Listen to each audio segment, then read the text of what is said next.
Olá, meu nome é Luan, eu faço parte aqui do canal da Ensino Maker, sou o fundador desse canal, onde a gente compartilha diversas informações sobre movimento maker, aprendizagem criativa e diversas outras atividades e pensamentos para trazer uma educação mais mão na massa, mais prática e principalmente mais significativa. Hoje eu queria contar para vocês um pouco da minha história, de como eu cheguei até aqui e por que eu trabalho com isso, por que essa é a paixão da minha vida, por que eu gosto tanto de compartilhar cada vez mais informações com cada um de vocês. Bom, minha história começa, eu acho que lá nos meus 5 anos de idade. E com 5 anos eu estava no meu segundo jardim. Eu estudava numa escola para funcionários da aeronáutica. Minha mãe era funcionária da aeronáutica. E ali, com 5 anos de idade, eu não sei como exatamente, mas eu aprendi a ler e escrever sozinho. E não foram as minhas professoras que me ensinaram, nem meus pais. Em algum momento, não vou lembrar como, porque eu era muito pequeno, mas as pessoas se deram conta de que eu sabia ler e escrever e eles ficaram muito deslumbrados com tudo aquilo que aconteceu. Na verdade, o mais importante não é que eu aprendi a ler e escrever sozinho, mas a taxação que eu recebi, né? Que as pessoas começaram a falar que eu era um gênio, que eu era um superdotado e um monte de coisas. Por causa disso, eu acabei pulando uma série quando eu estava na escola, então eu fiz a alfabetização, né? O antigo Jardim 3. Fui direto para o primeiro ano, que hoje é o segundo ano, né? Primeira série, toda essa confusão que existia na época. E, enfim, então eu comecei essa jornada, começava mais novo do que meus colegas em sala, e foquei naquilo que acho que todos os pais, todos os professores disseram para cada aluno: estude muito, tire boas notas, que você vai ter o futuro garantido, né? Que essa é a melhor forma para você garantir um futuro de prosperidade, sucesso, enfim, o que quer que isso signifique para cada um. E eu fiz isso, estudei bastante, procurava tirar boas notas. Eu estudava num colégio particular do meu bairro, uma escola de médio porte. Fiz uma prova para o Colégio Militar de Brasília, uma prova intensa, tive um resultado muito bom. Depois fui para a Universidade de Brasília, onde eu fui fazer engenharia mecatrônica, e com 18 anos também eu fiz uma prova para o concurso público aqui em Brasília e comecei a trabalhar como funcionário civil da aeronáutica, onde eu trabalhava a poucos quilômetros daquela pequena escola onde eu comecei com 5 anos de idade. Então, essa foi a minha jornada, né? E quando eu estava, né, nesse concurso, eu posso dizer assim que com 18 anos eu tinha zerado a vida, né?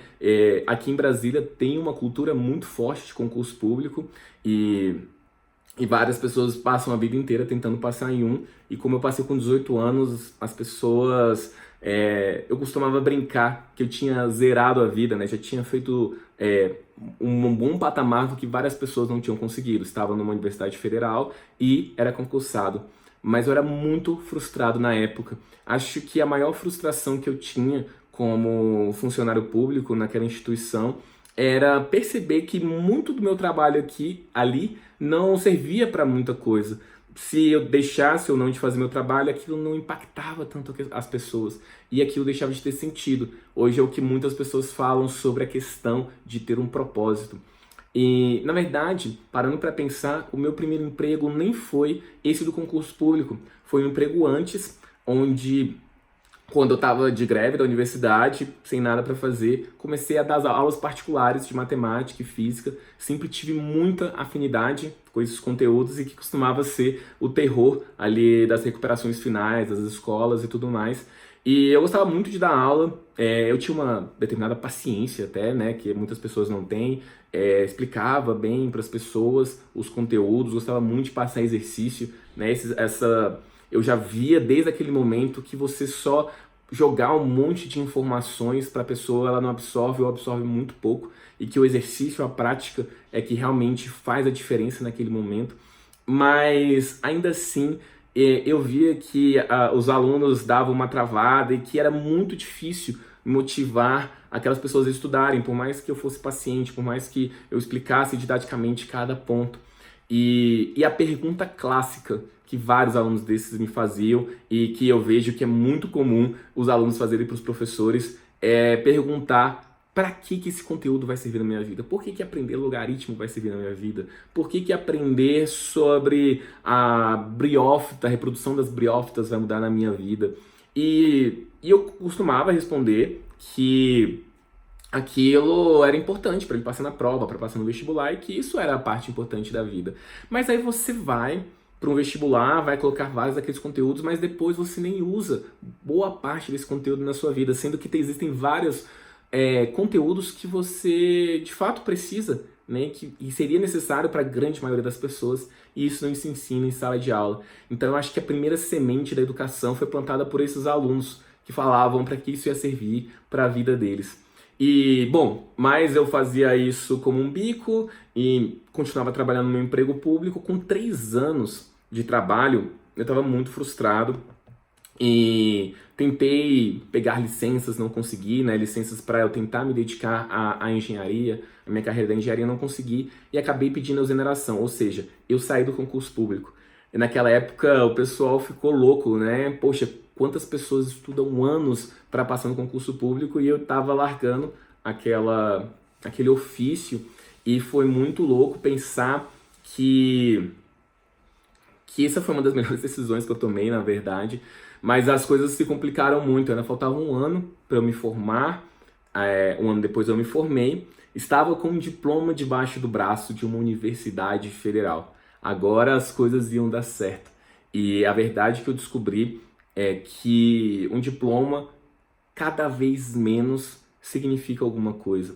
Principalmente porque as pessoas buscam experiência de trabalho e é muito difícil você encontrar trabalho sem experiência e você fica nesse ciclo vicioso, na verdade, né? E foi muito difícil essa época para mim, para conseguir arranjar um trabalho, e principalmente que Brasília não é uma área muito para engenharia, para tecnologia, na parte de automação e tudo mais. E foi muito complicado. E talvez nesse ponto foi me frustrar, perceber um pouco que aquela questão de você estudar muito para conseguir um diploma era o suficiente, né? E cada vez mais eu vejo que isso não é o suficiente. Passei 2 anos desempregado, procurando emprego, tentando participar de processos seletivos, e até que eu consegui, trabalhei num frigorífico, na região do entorno de Brasília, e foi muito curioso trabalhar ali. Trabalhei 6 meses só num frigorífico de pequeno, médio porte, e vi que trabalhando na parte de manutenção elétrica e mecânica desse frigorífico, vários dos funcionários conseguiam resolver os problemas que estavam ali de uma forma meio empírica, muito na prática, mas toda aquela minha base teórica não parecia servir muito para aquele momento. Então acho que foi um outro momento de frustração com relação ao meu diploma. Ele não conversava com a vida real, né? E, enfim, e foi seguindo as situações. Trabalhei depois de um tempo, depois de uns 2, 3 anos procurando emprego, trabalhei no Núcleo de Propriedade Intelectual da Universidade de Brasília. Era um emprego tranquilo e que pagava as contas, e naquele momento aquilo já me satisfazia muito. Só que depois de 6 meses eu acabei sendo demitido, né? E antes disso, na verdade, eu já procurava algumas outras coisas que realmente eu sentisse que estivesse mais impactando. Eu queria empreender e não sabia por onde começar. E eu fazia até um curso online da Belpass, a Belpass que alguns amam, outros odeiam, mas que realmente trabalha muito forte com essa questão do empreendedorismo. E nesse curso da Bel, ela falava uma coisa interessante: antes da gente ter uma ideia genial, a gente podia procurar um problema. E aí eu lembrei de toda a minha história, de tudo que eu tinha passado, de achar que tirar boas notas era o suficiente, e que no fundo a educação precisava ser diferente. A educação precisava mudar, ela precisava ser mais significativa. E aí, a partir disso, eu comecei a desenhar estratégias do que poderia ser. Mas aquilo era uma brincadeira, não tinha nada realmente de concreto, porque eu precisava trabalhar no meu trabalho, né, lá na UNB. Mas como eu falei antes, eu acabei sendo demitido depois de 6 meses. E esse foi um momento muito impactante na minha vida, porque eu andei na direção contrária do que se esperava, né? Talvez o mais certo seria voltar a estudar para um concurso público ou voltar a distribuir currículos, mas eu fiz um acordo comigo mesmo para ficar 6 meses em busca daquilo que realmente tivesse mais significado, mesmo que eu não soubesse o que aquilo significava, o que era aquilo. E comecei a estudar de forma profunda sobre alternativas da educação, né? A gente fala muito que esse modelo ele está engessado, mas será que existem outras coisas? Será que existem pessoas fazendo coisas diferentes?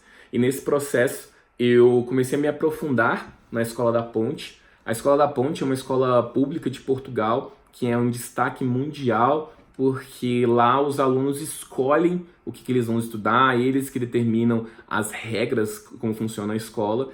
E quando a gente para pensar em crianças de 11 anos escolhendo o que vai estudar, parece algo surreal.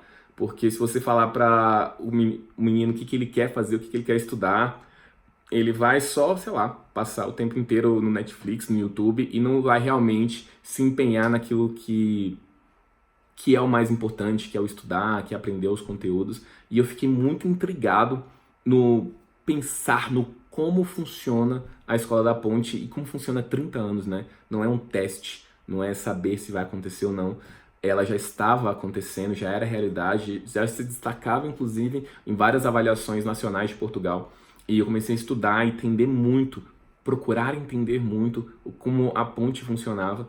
Outra coisa que eu adorava fazer era ver TED Talks de diversos âmbitos da área de educação e eu ficava pensando o como era incrível as coisas que já existiam, mas o grande problema é que essas ideias não eram pulverizadas, né? Não era parte de 95% não só da educação do Brasil, mas da educação mundial. E, bom, neste âmbito, aconteceu coisas muito curiosas. Eu passava o dia inteiro em casa pesquisando sobre essas coisas, vendo esses vídeos. E até um momento em que eu vi que a Bel Pesce, na época, ia vir para Brasília fazer uma palestra. E fui na palestra e na minha ideia, o meu plano era conversar com ela ao final e perguntar se ela tinha alguma ideia de como eu poderia implementar esse projeto de educação que eu mesmo tinha. E ao final da palestra eu fui próximo a ela e foi todo aquele alvoroço, né, de pessoas querendo tirar foto, assinar livro, e eu fiquei, sei lá, 2 palmos de distância dela, pensando no que eu ia falar. Passei tanto tempo pensando no que ia falar, que ela simplesmente foi embora. E aquele foi um momento de muita frustração pra mim, porque eu pensei, caramba, eu não sei quando vou vê-la de novo. E, na verdade, nunca mais vi a Bel. E, e eu, caramba, poxa, que oportunidade ruim que eu acabei de perder, né? E eu fiquei remoendo aquilo e pensei como é que eu poderia reverter aquela situação. No dia seguinte, ela tinha deixado um e-mail, né? Contato@fase nova. Fase nova é a empresa dela, né? Contato@fase nova e tudo mais. E eu falei, cara, vou mandar um e-mail para a Bel Pesce. E o e-mail era falando sobre o quanto eu queria fazer um projeto parecido com a Escola da Ponte no Brasil e se ela tinha alguma ideia para me dar. E mandei, e passou uma semana, não respondeu e tudo mais. Até que um determinado dia, acho que logo após uma semana, um pouco mais, ela respondeu. E foi um momento emblemático para mim, foi muito legal, ela foi muito generosa. E uma coisa curiosa que ela falou no e-mail, ao final do e-mail foi: você já tentou entrar em contato com esse pessoal de Portugal porque eles devem querer replicar essa ideia? E para mim essa ideia a princípio era muito surreal, tipo, por que o pessoal da Escola da Ponte lá em Portugal vai ouvir um cara que nem trabalha com educação e quer replicar essa ideia? Mas só dela ter me respondido, eu já achei aquele momento um tanto deslumbrante. E eu achei um suposto e-mail do professor José Pacheco. O professor José Pacheco, para quem não conhece, é um dos idealizadores da Escola da Ponte. E, sei lá, fuçando várias coisas na internet, achei um suposto e-mail dele. E logo após ler o e-mail da Bel, fui mandar um e-mail pro professor José Pacheco, com um título um tanto quanto ousado, falando Escola da Ponte em Brasília. E falei para ele sobre o quanto eu queria trazer um impacto na educação e tudo mais. E ele me respondeu depois de 10 minutos. E foi um momento surreal mesmo, assim, que 2 pessoas responderam meus e-mails e eu era ninguém, eu era um cara que estava de pijama no meu quarto, mandando e-mails para essas pessoas. E o que foi interessante naquele e-mail é que ele falou assim: Luan, essa sua ideia é muito interessante, muito legal isso, mas ninguém consegue fazer nada sozinho. E me deixou em contato com uma mulher chamada Cláudia, que é de Brasília, né? Depois eu descobri que o professor Zé Pacheco tinha mudado para o Brasil, na época eu não sabia, isso era em 2014. E conversei com essa Cláudia, né, sobre o que poderia ser feito e tudo mais. Mas assim, não chegamos a nenhuma conclusão. Mas depois de 2 semanas dessa tentativa de conversa, depois da gente ter conversado, ela me liga falando se eu queria conhecer o professor Zé Pacheco. E aquilo pra mim foi surreal. Caramba, tem 2 meses que eu tô estudando sobre a ponte, eu tenho a oportunidade de conhecer o professor. E fui numa palestra na Universidade de Brasília, na Faculdade de Educação. E logo após, ao fim da palestra, fui lá falar com ele. E foi muito curioso, porque eu falei, professor, eu sou o Luan lá do e-mail e tal.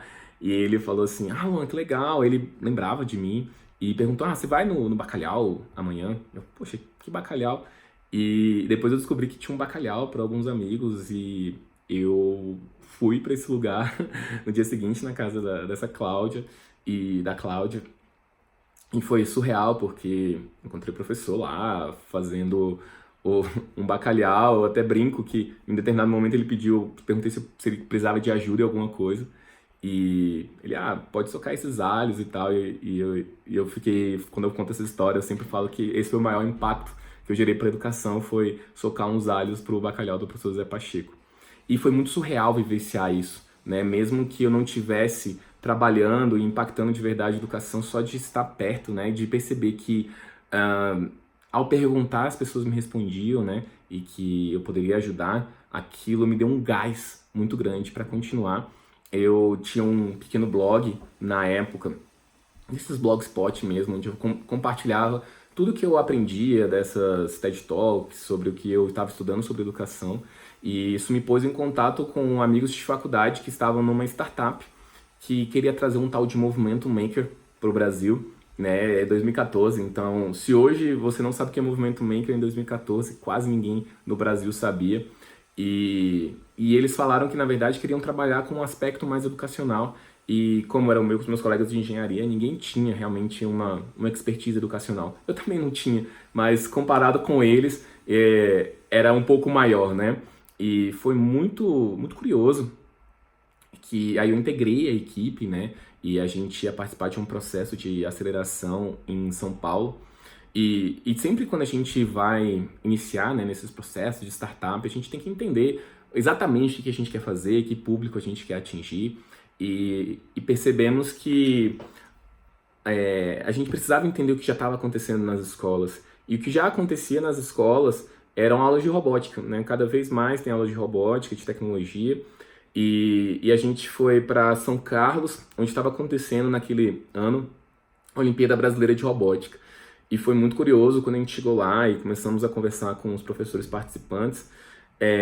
Eu perguntava qual era a formação deles, como é que eles implementavam as aulas, e o que era muito curioso foi perceber, né, a formação deles. Então, um professor era de biologia, né? O Alexandre, por exemplo, aqui de Brasília, de uma escola pública aqui de Brasília, é formado em biologia, mas trabalha com robótica de uma maneira excelente, é uma grande referência aqui. Depois eu conheci um professor que era formado em educação física, outro professor que era formado em letras, e aí acho que foi a primeira grande sacada, perceber que não existe uma área de formação específica para trabalhar com robótica, né?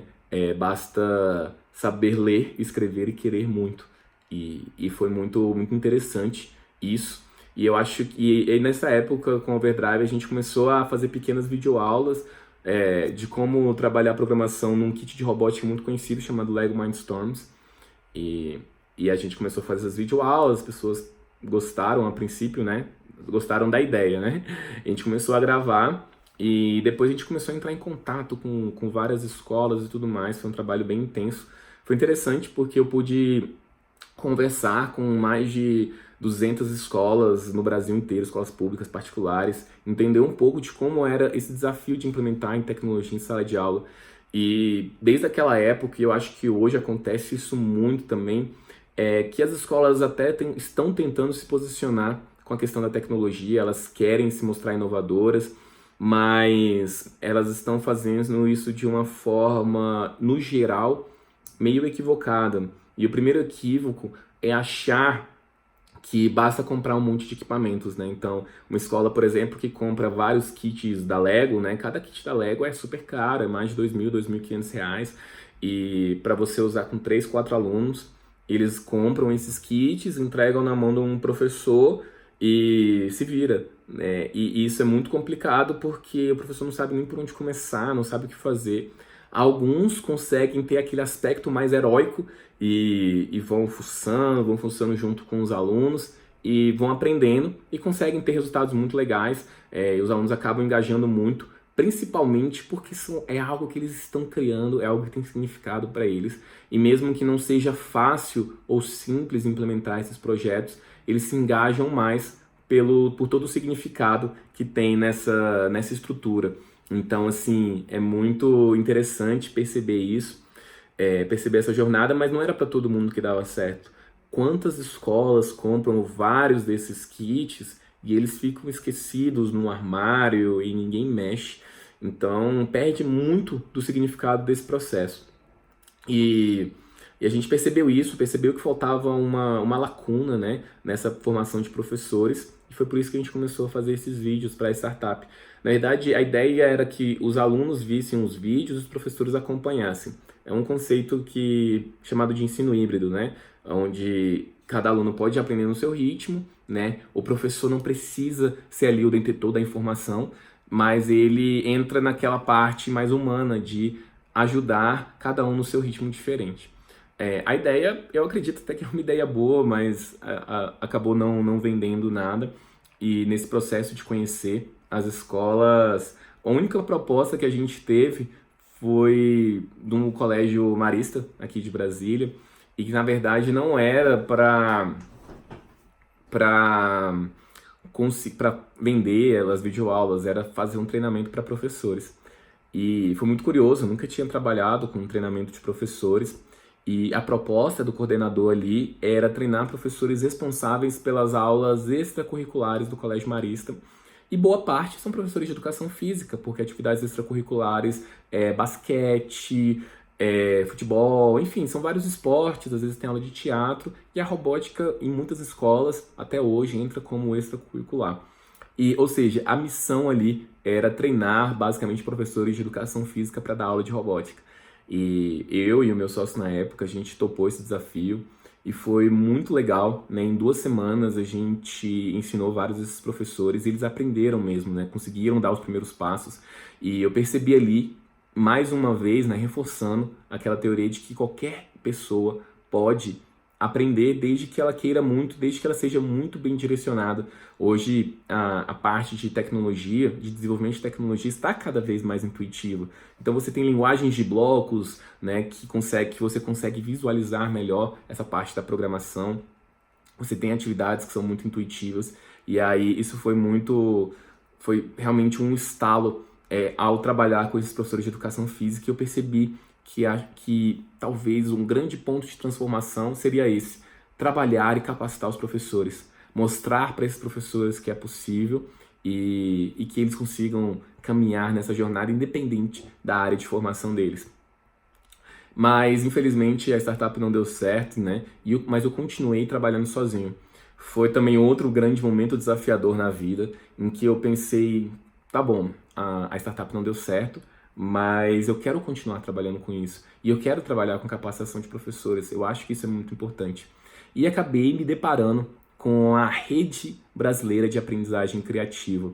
A Rede Brasileira de Aprendizagem Criativa, ela surgiu, né, de uma parceria entre a Fundação Lehman e o MIT, exatamente para trazer iniciativas que incentivem essa aprendizagem criativa, seja por meio da programação, da robótica ou de várias outras formas de expressão, seja marcenaria, seja trabalhar com imprensa, fotografia, enfim.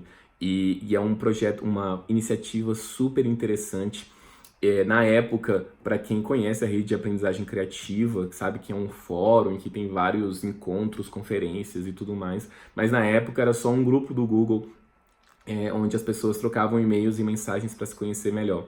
E o que foi interessante ao entrar na Rede de Aprendizagem Criativa foi perceber que existe uma fundamentação teórica absurda, não só com a questão da tecnologia, como da aprendizagem criativa.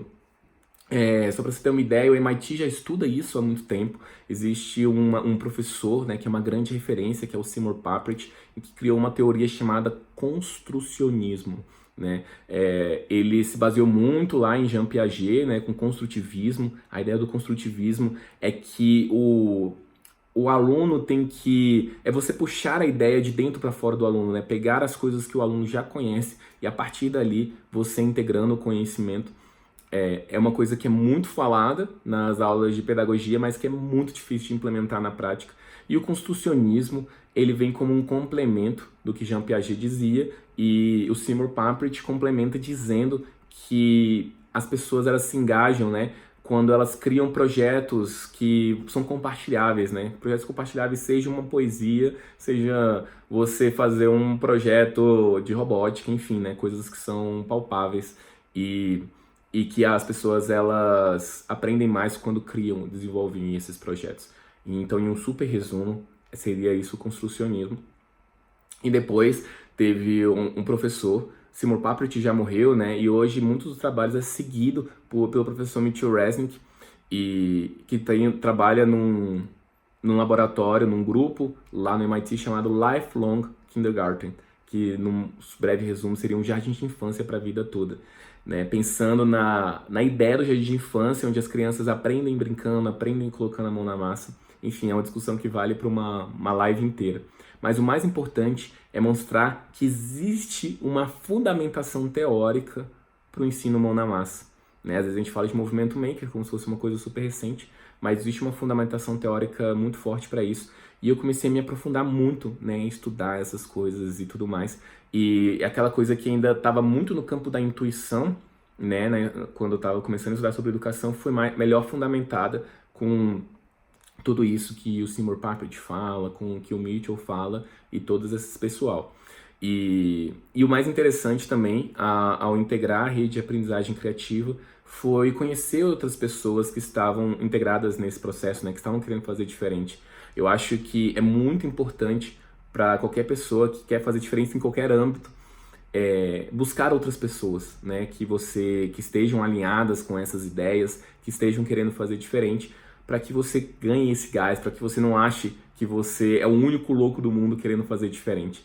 E foi muito legal conhecer essas pessoas, conheci professores ou pessoas que nem eram, assim como eu, né, oficialmente da área de educação. E aí, a partir disso, eu tive a iniciativa de criar um grupo que acabou virando um núcleo regional da rede de aprendizagem criativa de Brasília e Goiânia.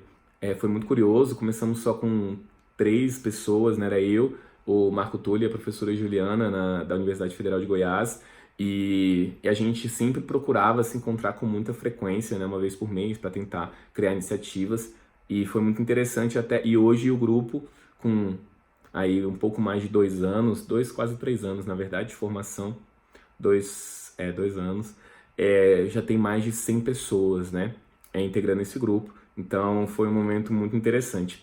E a mesma professora Juliana, né, ela trabalha na área da geografia, ou seja, aí mostrando mais uma vez que essa história de maker não tem exatamente uma área de formação específica, né? Ela trabalha com essa coisa de climatologia e tinha um grupo de estudos que eles estudavam sobre não só métodos educacionais, mas sobre climatologia, e ela queria um conteúdo para o Scratch. O Scratch, para quem não conhece, é uma linguagem de programações criada no tal do Lifelong Kindergarten, que incentiva, né, crianças a trabalhar com programação usando linguagens de blocos, ou seja, os comandos que você dá para o seu programa são bloquinhos que você encaixa como se fossem peças de Lego e você consegue criar animações, jogos e o que mais estiver na sua cabeça. E a professora Juliana falou assim: Luan, eu queria muito que se você pudesse, né, desenvolver um curso pro meu pessoal do meu grupo. E para mim, poxa, legal, sensacional, já estava querendo fazer algo assim. E como ela pediu, foi uma oportunidade excelente para fazer isso. E aí surgiu o Scratch para Professores, que foi o meu primeiro curso online. E o Scratch para Professores, ele tinha 3 bases, né? 3 etapas. A primeira é exatamente uma fundamentação teórica da aprendizagem criativa. Então era um módulo onde eu explicava desde Jean Piaget até Seymour Papert, até todas as ideias do Mitch Resnick e empacotar, né, essas ideias para que as pessoas entendessem o contexto. Muitas vezes a gente acha que trabalhar com tecnologia é só entender como programar e como fazer os elementos de robótica funcionar, mas se você não tem esse fundamento por que você está fazendo isso, se você não tem o fundamento de como você quer impactar esse aluno, a chance de você ter um bom resultado é muito baixa. Então você precisa sim, né, ter uma mudança de mentalidade. A aprendizagem criativa ela está muito pautada na questão de fomentar a criatividade. Então, o objetivo não é aprender programação e robótica.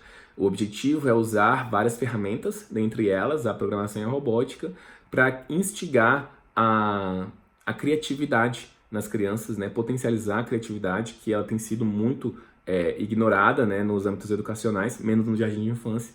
E isso é importante não só porque a criatividade é legal e bacana, mas porque a gente vive no mundo exponencial que está mudando de uma forma totalmente imprevisível e a criatividade é uma das habilidades que vai permitir que essas crianças, esses jovens se readaptem perante essas imensas adversidades.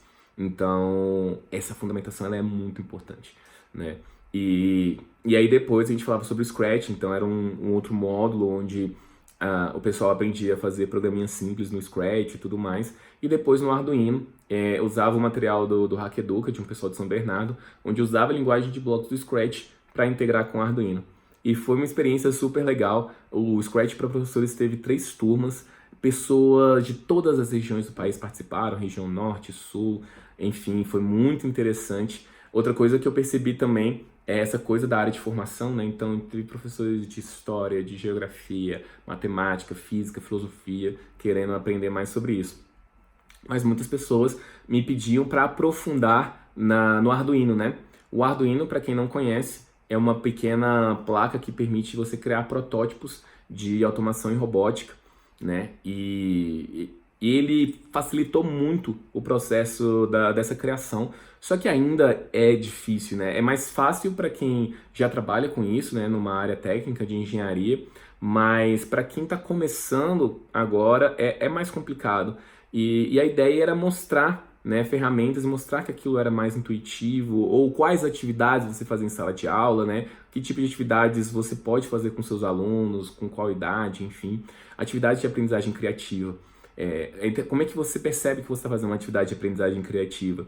Basicamente, se você a atividade que você mandar e ao final você ter projetos diferentes, né? Projetos que não, eu quero uma solução para, acabar com o calor da sala de aula.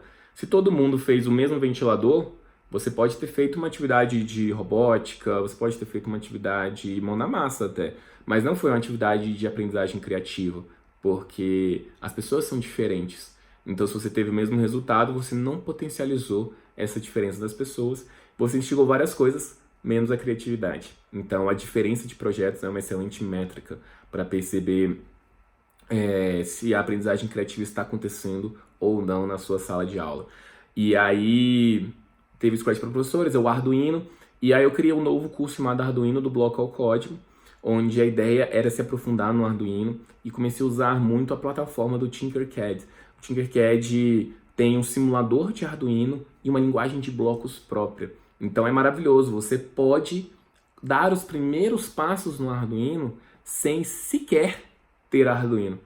E isso é maravilhoso, né? Se você não sabe se Arduino vai ser bom ou não para você, você pode usar a plataforma, testar, fazer os seus primeiros programas, entender como acende um LED, como faz um motor funcionar, enfim. E depois você pode passar toda essa programação para o Arduino físico. E também tivemos 3 turmas do curso de Arduino. No curso de Arduino aconteceu algo muito especial que a gente teve participações, inclusive, de pessoas de fora do país, né? Na última turma tivemos 2 alunos portugueses. Então, é perceber que essa mudança na educação, ela tá latente, não só no Brasil, mas sim no mundo inteiro, né? Todos estão passando por situações desafiadoras.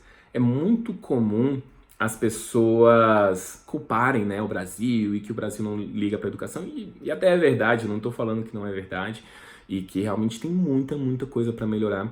Mas o mundo inteiro passa por uma epidemia, né, uma vontade de mudar, que esse modelo de decorar informações para você passar em prova, seja de vestibular, seja de SAT, seja de PISA, não está capacitando as pessoas para serem inovadoras. E hoje a gente precisa muito de pessoas inovadoras. E então, assim, a ideia é essa, né? É mostrar aqui, mostrar para cada pessoa, seja professor, seja um entusiasta, seja um empreendedor, seja pai, mãe, que queira ver um potencial educacional diferente. É isso que a gente está fazendo aqui. É isso que está acontecendo com os tutoriais de Arduino. E a ideia é, primeiramente, mostrar e esclarecer as pessoas de que a gente precisa fazer uma educação diferente, né, para preparar essas crianças e que sim, é possível, é mais fácil do que se imagina e a gente precisa mostrar para essas crianças que, assim como eu falei lá no começo, né, não adianta só você ser um bom aluno. Quer dizer, o que é ser bom aluno? É você tirar boas notas, decorar informações. Será que isso é o suficiente? Não foi o suficiente para mim. E não está sendo suficiente para quase ninguém. Talvez a maior estabilidade que a gente pode dar para as nossas crianças e jovens não é eles passarem em concurso numa empresa grande ou trabalhar numa empresa grande, mas mostrar para eles terem essa plena consciência de que estabilidade não existe e que as regras e as circunstâncias podem mudar a todo momento e que a melhor coisa que eles podem fazer é aprender a se readaptar cada vez mais rápido. Então é isso. É isso que eu queria compartilhar com vocês, que vocês entendessem mais do contexto, né, de por que eu tô aqui. Então, qualquer coisa, pode deixar um comentário aí embaixo, eu respondo dúvidas ou qualquer aflições que vocês estejam tendo. E sejam muito bem-vindos a esse canal. Um grande abraço.